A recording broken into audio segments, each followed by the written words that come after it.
Hello, in this video I would like to show you how to stuff your amigurumi project. Now this is a little bit more complicated than you might think in the beginning, especially when you have a more complex shape.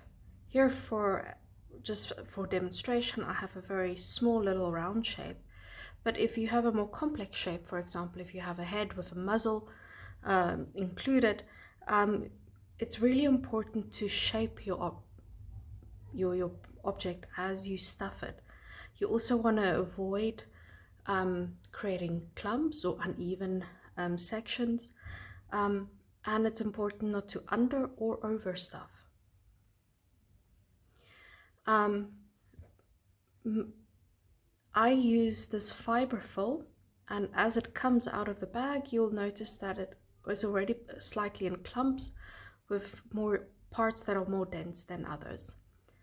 So what we do is we take a small section, we loosen it up a little bit to make sure that it is nice and even, and then we are going to start laying it into our shape from the bottom, and we always start from the outside going inwards.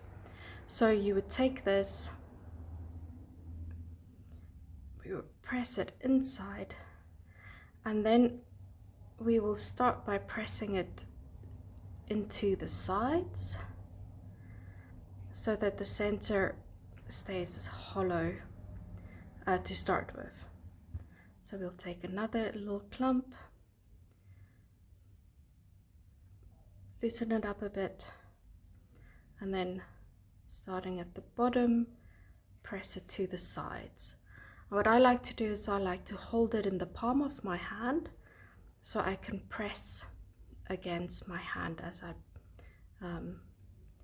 and then you can also feel the shape as you go.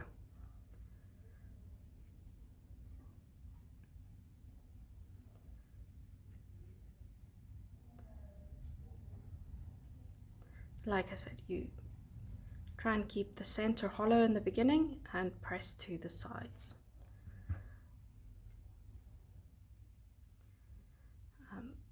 And move it around a bit so that we make sure that we fill it evenly on all sides.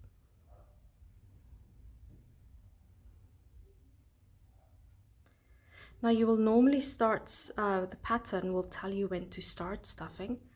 You sort of want to start stuffing when your project is as close to being closed as possible, while at the same time still having a big enough opening that you can easily get in there. Yes.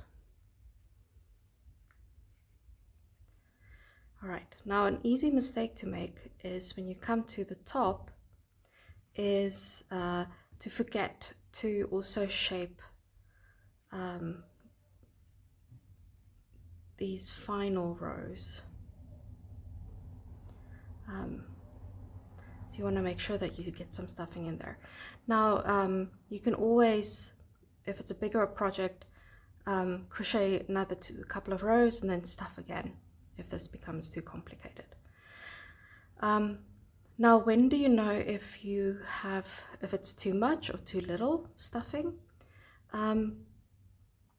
You want to have your shape, let's use this one.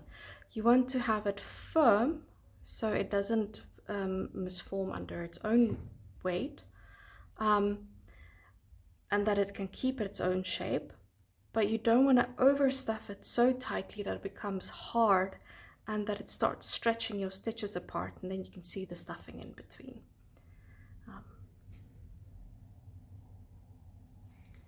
Right, and that's how you stuff.